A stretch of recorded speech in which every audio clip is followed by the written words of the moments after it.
Nous sommes le dimanche 11 mai, ce sera ce matin la première apparition dominicale célébrée à Rome, place Saint-Pierre pour le nouveau pape Léon XIV. Le Saint-Père, oui, va faire sa seconde apparition en public aujourd'hui depuis le balcon central de la basilique Saint-Pierre.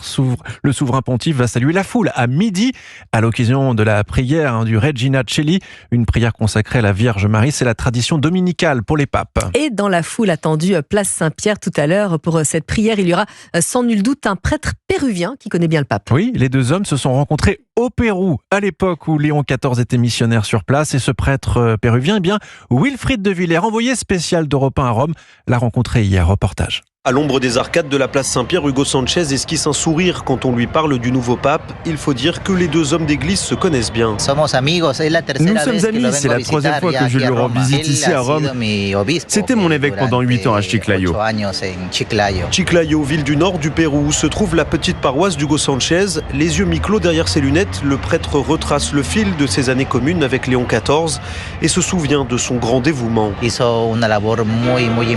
Il a fait un travail très important pendant la pandémie, en fournissant de l'oxygène aux populations les plus pauvres et en apportant toujours son aide à certaines familles dans le besoin.